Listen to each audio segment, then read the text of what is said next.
하느님의 말씀 마르코 5장. 마귀와 돼지떼. 그들은 호수 건너편 게라사 지방에 이르렀다.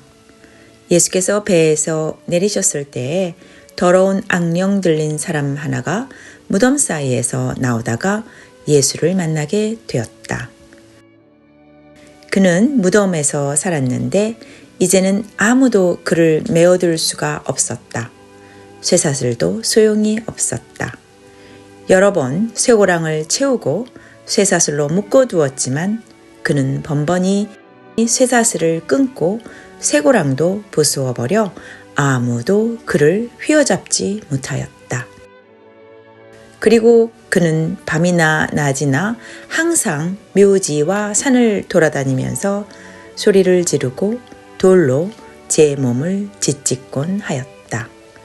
그는 멀찍이서 예수를 보자 곧 달려가 그 앞에 엎드려 지극히 높으신 하느님의 아들 예수님, 왜 저를 간섭하십니까? 제발 저를 괴롭히지 마십시오. 하고 큰 소리로 외쳤다. 그것은 예수께서 악령을 보시기만 하면 더러운 악령아, 그 사람에게서 나오너라 하고 명령하시기 때문이었다. 예수께서 내 이름은 무엇이냐 하고 물으시자 그는 군대라고 합니다. 수요가 많아서 그렇습니다. 하고 대답하였다. 그리고 자기들을 그 지방에서 쫓아내지 말아달라고 애걸하였다. 마침 그곳 산기슭에는 노아 기르는 돼지떼가 우글거리고 있었는데 악령들은 예수께 저희를 저 돼지들에게 보내어 그 속에 들어가게 해 주십시오 하고 간청하였다. 예수께서 허락하시자 더러운 악령들은 그 사람에게서 나와 돼지들 속으로 들어갔다. 그러자 거의 2,000마리나 되는 돼지떼가 바다를 향하여 빗달길을 내리달려 물속에 빠져 죽고 말았다. 돼지치던 사람들은 읍내와 촌락으로 달려가서 이 일을 알렸다. 동네 사람들은 무슨 일이 일어났는지 보러 나왔다가 예수께서 계신 곳에 이르러 군대라는 마귀가 들렸던 사람이 옷을 바로 입고 멀쩡한 정신으로 앉아 있는 것을 보고는 그만 겁이 났다. 이 일을 지켜본 사람들이 마귀 들렸던 사람이 어떻게 해서 나왔으며 돼지떼가 어떻게 되었는가를 동네 사람들에게 들려주자 그들은 예수께 그 지방을 떠나달라고 간청하였다. 예수께서 배에 오르실 때에 마귀 들렸던 사람이 예수를 따라다니게 해달라고 애원하였지만 예수께서는 허락하지 않으시고 주께서 자비를 베풀어 너에게 얼마나 큰 일을 해 주셨는지 집에 가서 가족들에게 알려라 하고 이르셨다. 그는 물러가서 예수께서 자기에게 해 주신 일을 데카폴리스 지방에 두루 알렸다. 이 말을 듣는 사람마다 모두 놀랐다. 예수의 옷에 손을 댄 여자. 예수께서 배를 타고 건너편으로 다시 가시자 많은 사람들이 또 모여들었다. 예수께서 호숫가에 계셨을 때에 야이로라 하는 한 회당장이 와서 예수를 뵙고 그 발 앞에 엎드려 제 어린 딸이 다 죽게 되었습니다. 제 집에 오셔서 그 아이에게 손을 얹어 병을 고쳐 살려주십시오 하고 애원하였다. 그래서 예수께서는 그를 따라 나서셨다. 그때에 많은 사람들이 예수를 둘러싸고 밀어내며 따라갔다. 그런데 군중 속에는 12해 동안이나 하혈증으로 앓고 있던 여자가 있었다. 그 여자는 여러 의사에게 보이느라고 고생만 하고 가산마저 탕진했는데도 아무 효험도 없이 오히려 병은 점점 더 심해졌다. 그러던 차에 예수의 소문을 듣고 군중 속에 끼어 따라가다가 뒤에서 예수의 옷에 손을 대었다. 그 옷에 손을 대기만 해도 병이 나으리라고 생각하였던 것이다. 손을 대자마자 그 여자는 과연 출혈이 그치고 병이 나은 것을 스스로 알 수 있었다. 예수께서는 곧 자기에게서 기적의 힘이 나간 것을 아시고 돌아서서 군중을 둘러보시며 누가 내 옷에 손을 대었느냐 하고 물으셨다. 제자들은 누가 손을 대다니요? 보시다시피 이렇게 군중이 사방에서 밀어대고 있지 않습니까? 하고 반문하였다. 그러나 예수께서는 둘러보시며 옷에 손을 댄 여자를 찾으셨다. 그 여자는 자기 몸에 일어난 일을 알았기 때문에 두려워 떨며 예수 앞에 엎드려 사실대로 말씀드렸다. 예수께서는 그 여자에게 여인아, 내 믿음이 너를 살렸다. 병이 완전히 나았으니 안심하고 가거라 하고 말씀하셨다. 예수의 말씀이 채 끝나기도 전에 회당장의 집에서 사람들이 와서 회당장에게 따님이 죽었습니다. 그러니 저 선생님께 더 폐를 끼쳐드릴 필요가 있겠습니까? 하고 말하였다. 예수께서는 이 말을 들은 채도 아니하시고 회당장에게 걱정하지 말고 믿기만 하여라 하고 말씀하셨다.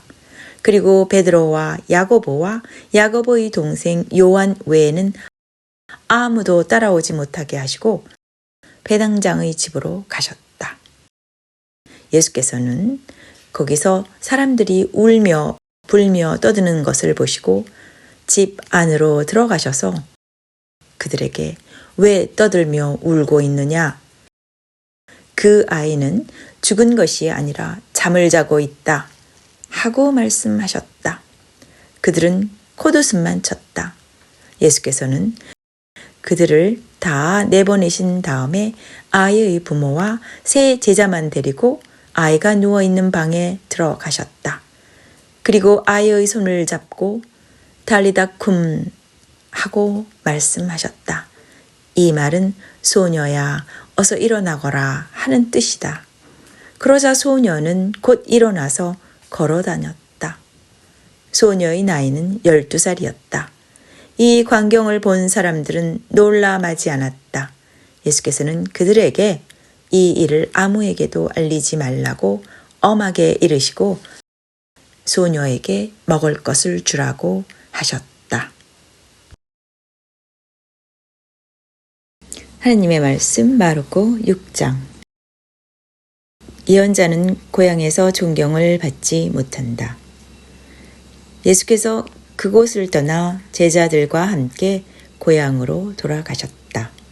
안식일이 되어 회당에서 가르치시자 많은 사람이 그 말씀을 듣고 놀라며 저 사람이 어떤 지혜를 받았기에 저런 기적들을 행하는 것일까?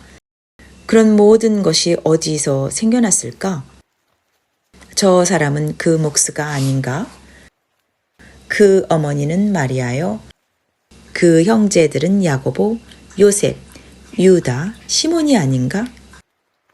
그의 누이들도 다 우리와 같이 여기 살고 있지 않는가? 하면서 좀처럼 예수를 믿으려 하지 않았다. 예수께서는 그들에게 이렇게 말씀하셨다. 어디서나 존경을 받는 예언자라도 자기 고향과 친척과 집안에서만은 존경을 받지 못한다. 예수께서는 거기서 병자 몇 사람에게만 손을 얹어 고쳐주셨을 뿐 다른 기적은 행하실 수 없었다. 그리고 그들에게 믿음이 없는 것을 보시고 이상하게 여기셨다. 그 뒤에 예수께서는 여러 촌락으로 두루 다니시며 가르치시다가 12 제자를 불러 더러운 악령을 제어하는 권세를 주시고 둘씩 짝지어 파견하셨다.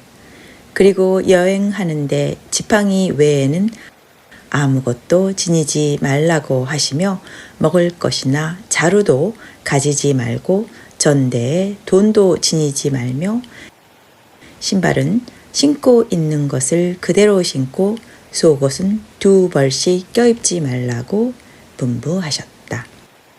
그리고 이렇게 말씀하셨다. 어디서 누구의 집에 들어가든지 그 고장을 떠나기까지 그 집에 머물러 있어라. 그러나 너희를 환영하지 않거나 너희의 말을 듣지 않는 고장이 있거든 그것을 떠나면서 그들에게 경고하는 표시로 너희의 발에서 먼지를 털어버려라. 이 말씀을 듣고 12제자는 나가서 사람들에게 회개하라고 가르치며 마귀들을 많이 쫓아내고 수많은 병자들에게 기름을 발라 병을 고쳐 주었다. 세례자 요한의 죽음. 예수의 이름이 널리 알려져 마침내 그 소문이 헤로데 왕의 귀에 들어갔다. 어떤 사람들은 그에게서 그런 기적의 힘이 나타나는 것을 보면 죽은 세례자 요한이 다시 살아난 것이 틀림없다 하고 말하는가 하면 더러는 엘리야라고도 하고 또 더러는 옛 예언자들과 같은 예언자라고도 하였다. 그러나 예수의 소문을 들은 헤로데 왕은 바로 요한이다. 내가 목을 벤 요한이 다시 살아난 것이다 하고 말하였다. 이 헤로데는 일찍이 사람을 시켜 요한을 잡아 결박하여 옥에 가둔 일이 있었다. 그것은 헤로데가 동생 필리포의 아내 헤로디아와 결혼하였다고 해서 요한이 헤로데에게 동생의 아내를 데리고 사는 것은 옳지 않습니다 하고 누차 간하였기 때문이었다. 그래서 헤로디아는 요한에게 원한을 품고 그를 죽이려고 하였으나 뜻을 이루지 못하였다. 그것은 헤로데가 요한을 의롭고 거룩한 사람으로 알고 그를 두려워하여 보호해 주었을 뿐만 아니라 그가 가난할 때마다 속으로는 몹시 괴로워하면서도 그것을 기꺼이 들어왔기 때문이다. 그런데 마침 헤로디아에게 좋은 기회가 왔다. 헤로데 왕이 생일을 맞아 고관들과 무관들과 갈릴레아의 요인들을 청하여 잔치를 베풀었는데 그 자리에 헤로디아의 딸이 나와서 춤을 추어 헤로데와 그의 손님들을 매우 기쁘게 해 주었다. 그러자 왕은 그 소녀에게 네 소원을 말해 보아라. 무엇이든지 들어주마 하고는 내가 청하는 것이면 무엇이든지 주겠다. 내 왕국의 반이라도 주겠다 하고 맹세하였던 것이다. 소녀가 나가서 제 어미에게 무엇을 청할까요? 하고 의논하자 그 어미는 세례자 요한의 머리를 달라고 하여라 하고 시켰다. 그러자 소녀는 급히 왕에게 돌아와 지금 곧 세례자 요한의 머리를 쟁반에 담아서 가져다 주십시오 하고 청하였다. 왕은 마음이 몹시 괴로웠지만 이미 맹세한 바도 있고 또 손님들이 보는 앞이어서 그 청을 거절할 수가 없었다. 그래서 왕은 곧 경비병 하나를 보내며 요한의 목을 베어 오라고 명령하였다. 경비병이 감옥으로 가서 요한의 목을 베어 쟁반에 담아다가 소녀에게 건네자 소녀는 다시 그것을 제 어미에게 가져다 주었다. 그 뒤 소식을 들은 요한의 제자들이 와서 그 시체를 거두어다가 장사를 지냈다. 5,000명을 먹이신 기적. 사도들이 돌아와서 자기들이 한 일과 가르친 것을 예수께 낱낱이 보고하였다. 예수께서는 제자들에게 따로 한적한 곳으로 가서 함께 좀 쉬자 하고 말씀하셨다. 찾아오는 사람이 너무 많아서 그들은 음식을 먹을 겨를조차 없었던 것이다. 예수의 일행은 배를 타고 따로 한적한 곳을 찾아 떠났다. 그런데 사람들은 그 일행이 떠나는 것을 보고 그들이 예수의 일행이라는 것을 알고는 여러 동네에서 모두 달려나와 육로로 해서 그들을 앞질러 그곳에 갔다. 예수께서 배에서 내려 군중이 많이 모여 있는 것을 보시고 목자 없는 양과 같은 그들을 측은히 여기시어 여러 가지로 가르쳐 주셨다. 저녁 때가 되자 제자들이 예수께 와서 여기는 외딴 곳이고 시간도 이미 늦었습니다. 그러니 군중들을 해쳐 제각기 음식을 사 먹도록 농가나 근처 마을로 보내는 것이 좋겠습니다. 하고 말하였다. 예수께서 너희가 먹을 것을 주어라. 하고 이르시자 제자들은 그러면 저희가 가서 빵을 200데나리온 어치나 사다가 먹이라는 말씀입니까?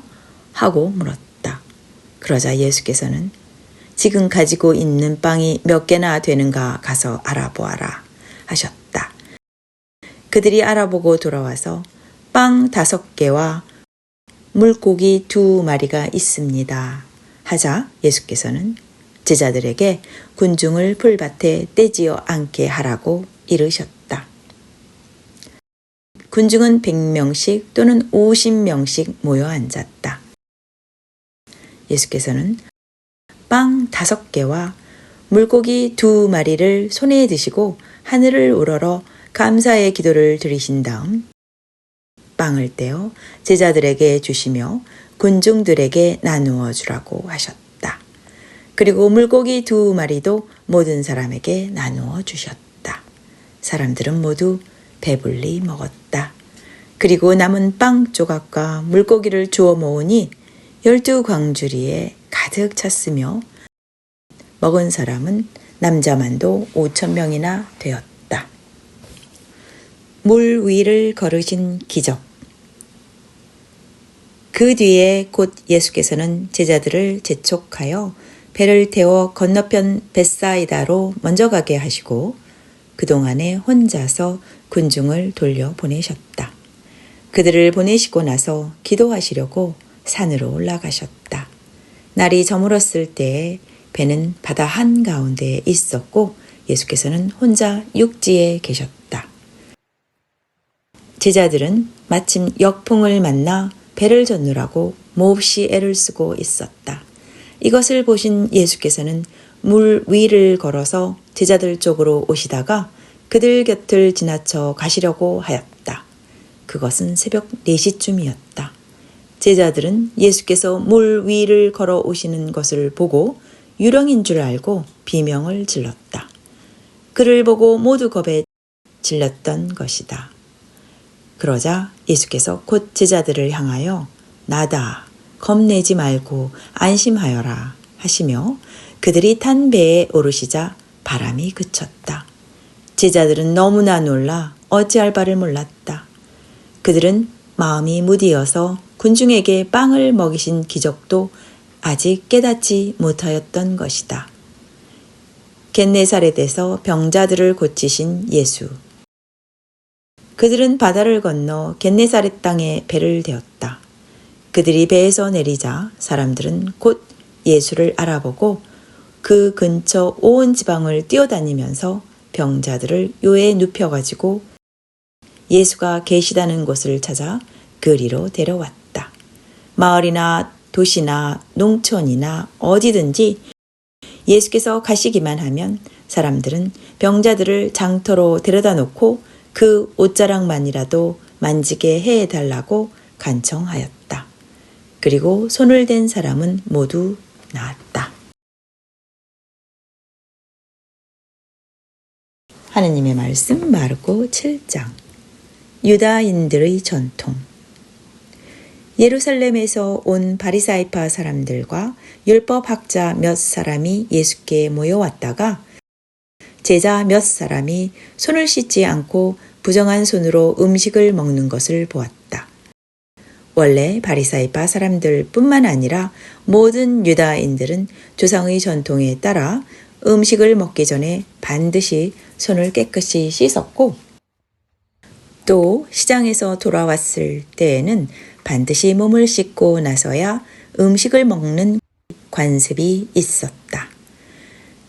그 밖에도 지켜야 할 관습이 많았는데 가령 잔이나 단지나 녹그릇 같은 것을 씻는 일들이 그것이었다. 그래서 바리사이파 사람들과 율법학자들은 예수께 왜 당신의 제자들은 조상의 전통을 따르지 않고 부정한 손으로 음식을 먹습니까? 하고 따졌다.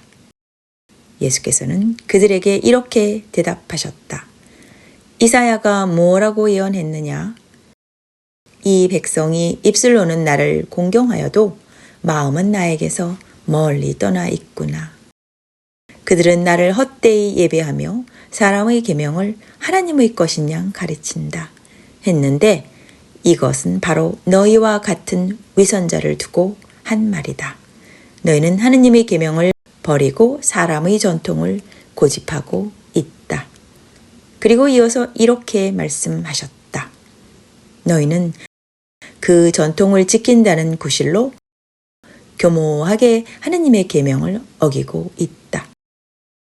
모세가 부모를 공경하여라 하였고 또 아버지나 어머니를 욕하는 자는 반드시 사형을 받는다 하였는데 너희는 누구든지 아버지나 어머니에게 제가 해드려야 할 것을 하느님께 바쳤습니다 라는 뜻으로 코르반이라고 한마디만 하면 된다고 하면서 자기 아버지나 어머니에게 아무것도 해드리지 못하게 하고 있으니 이것이 바로 전해오는 전통을 핑계 삼아 하느님의 말씀을 무시하는 일이 아니고 무엇이냐?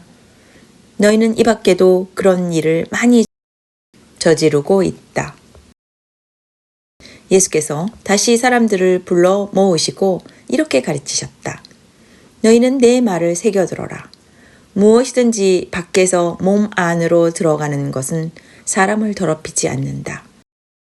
더럽히는 것은 도리어 사람에게서 나오는 것이다. 예수께서 군중을 떠나 집에 들어가셨을 때 제자들이 그 비유의 뜻을 묻자 예수께서는 너희도 이렇게 알아듣지를 못하느냐? 밖에서 몸 안으로 들어가는 것은 사람을 더럽히지 못한다는 것을 모르느냐? 모두 뱃속에 들어갔다가 그대로 뒤로 나가버리지 않느냐? 그것들은 마음속으로 파고들지는 못한다 하시며 모든 음식은 다 깨끗하다고 하셨다. 그리고 다시 이렇게 말씀하셨다. 참으로 사람을 더럽히는 것은 사람에게서 나오는 것이다. 안에서 나오는 것은 곧 마음에서 나오는 것인데 음행, 도둑질, 살인, 간음, 탐욕, 악의, 사기, 방탕, 시기, 중상, 교만, 어리석음 같은 여러 가지 악한 생각들이다. 이런 악한 것들은 모두 안에서 나와 사람을 더럽힌다. 시로페니키아 여자의 믿음. 예수께서 그곳을 떠나 띠로 지방으로 가셨다. 거기에서 어떤 집에 들어가 아무도 모르게 조용히 계시려 했으나 결국 알려지고 말았다. 그래서 악령이 들린 어린 딸을 둔 어떤 여자가 그 소문을 듣고 예수를 찾아와 그 앞에 엎드렸다. 그 여자는 시로페니키아 출신의 이방인이었는데 자기 딸에게서 마귀를 쫓아내 달라고 간청하였다. 그러나 예수께서는 자녀들을 먼저 배불리 먹여야 한다. 자녀들이 먹는 빵을 강아지들에게 던져주는 것은 좋지 않다. 하고 말씀하셨다.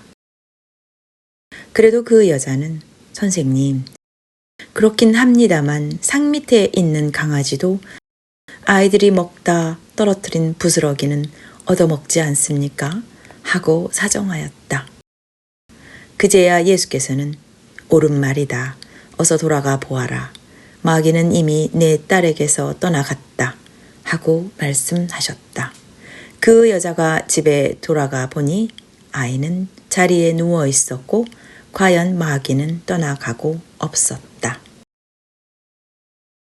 기목은 반 벙어리를 고치신 예수.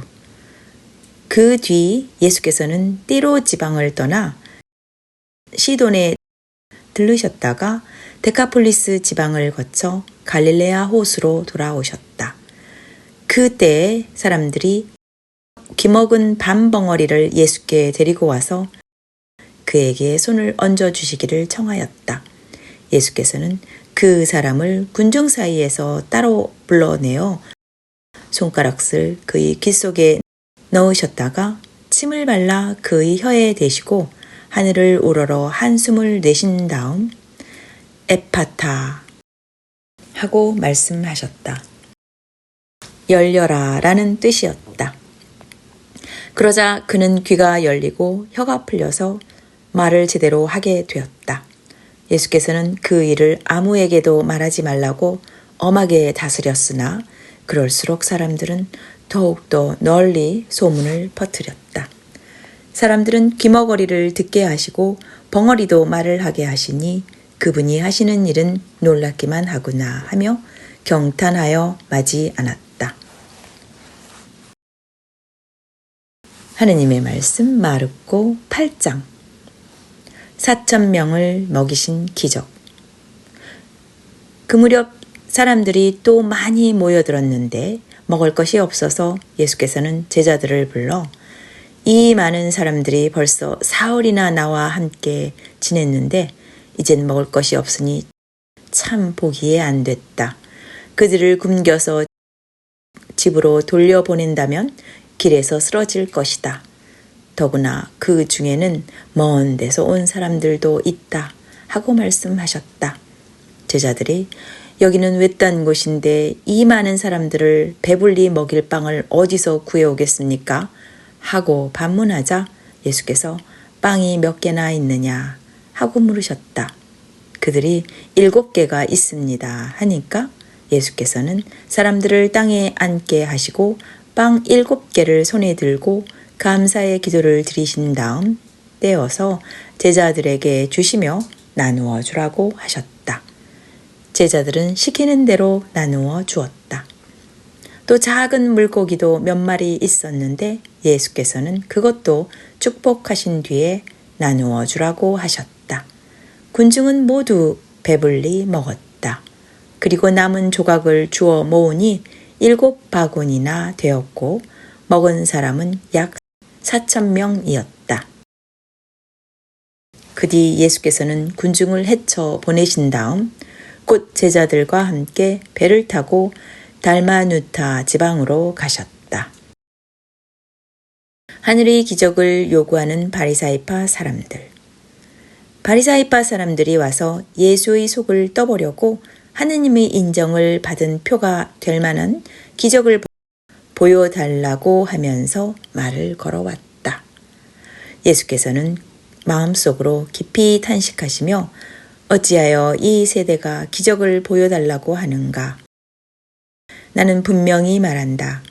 이 세대에 보여줄 징조는 하나도 없다 하시고는 그들을 떠나 다시 배를 타고 바다 건너편으로 가셨다.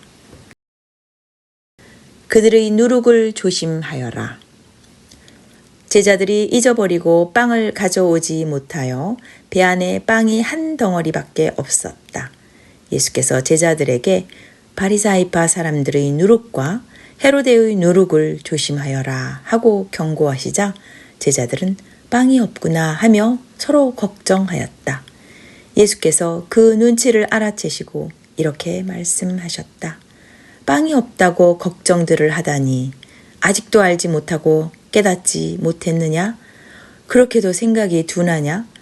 너희는 눈이 있으면서도 알아보지 못하고 귀가 있으면서도 알아듣지 못하느냐? 벌써 다 잊어버렸느냐? 빵 5개를 5,000명에게 나누어 먹였을 때에 남아서 거두어 들인 빵 조각이 몇 광줄이나 되었느냐? 그들은 12광줄이었습니다. 하고 대답하였다. 또 빵 7개를 4,000명에게 나누어 먹였을 때에는 남은 조각을 몇 바구니나 거두어 드렸느냐? 하고 물으시자 그들은 7바구니였습니다. 하고 대답하였다. 예수께서는 그래도 아직 모르겠느냐? 하고 말씀하셨다. 벳사이다의 소경. 예수의 일행이 벳사이다에 이르렀을 때에 사람들이 소경 한 사람을 예수께 데리고 와서 손을 대어 고쳐주시기를 청하였다. 예수께서는 소경의 손을 잡고 마을 밖으로 데리고 나가서 그의 두 눈에 침을 바르고 손을 얹으신 다음 무엇이 좀 보이느냐 하고 물으셨다. 그러자 그는 눈을 뜨면서 나무 같은 것이 보이는데 걸어다니는 걸 보니 아마 사람들인가 봅니다 하고 대답하였다. 예수께서 다시 그의 눈에 손을 대시자 눈이 밝아지고 완전히 성해져서 모든 것을 똑똑히 보게 되었다. 예수께서는 저 마을로는 돌아가지 마라 하시며 그를 집으로 돌려보내셨다. 베드로의 고백. 예수께서 제자들과 함께 필리포의 가리사리아 지방에 있는 마을들을 향하여 길을 떠나셨다. 가시는 도중에 제자들에게 사람들이 나를 누구라고 하더냐 하고 물으셨다. 세례자 요한이라고들 합니다. 그러나 엘리야라고 하는 사람들도 있고 예언자 중의 한 분이라고 하는 사람들도 있습니다. 하고 제자들이 대답하였다. 그러면 너희는 나를 누구라고 생각하느냐 하고 예수께서 다시 물으시자 베드로가 나서서 선생님은 그리스도이십니다 하고 대답하였다. 그러자 예수께서는 자기 이야기를 아무에게도 하지 말라고 단단히 당부하셨다. 그때 비로소 예수께서는 사람의 아들이 반드시 많은 고난을 받고 원로들과 대사제들과 율법학자들에게 버림을 받아 그들의 손에 죽었다가 사흘 만에 다시 살아나게 될 것임을 제자들에게 가르쳐 주셨다. 예수께서는 이 말씀을 명백하게 하셨던 것이다. 이 말씀을 듣고 베드로는 예수를 붙들고 그래서는 안 된다고 펄쩍 뛰었다. 그러자 예수께서는 돌아서서 제자들을 보신 다음 베드로에게 사탄아 물러가라. 하느님의 이 일은 생각하지 않고 사람의 일만 생각하는구나 하시며 꾸짖으셨다. 예수께서 군중과 제자들을 한 자리에 불러놓고 이렇게 말씀하셨다. 나를 따르려는 사람은 누구든지 자기를 버리고 제 십자가를 지고 따라야 한다. 제 목숨을 살리려는 사람은 잃을 것이며 나 때문에 또 복음 때문에 제 목숨을 잃는 사람은 살릴 것이다. 사람이 온 세상을 얻는다 해도 제 목숨을 잃는다면 무슨 이익이 있겠느냐? 사람이 목숨을 무엇과 바꿀 수 있겠느냐? 절개 없고 죄 많은 이 세대에서 누구든지 나와 내 말을 부끄럽게 여기면 사람의 아들도 하느님의 영광에 쌓여 거룩한 천사들을 거느리고 올 때에 그를 부끄럽게 여길 것이다. 여기까지가 하느님의 말씀 마르코 복음 5장부터 8장이었습니다.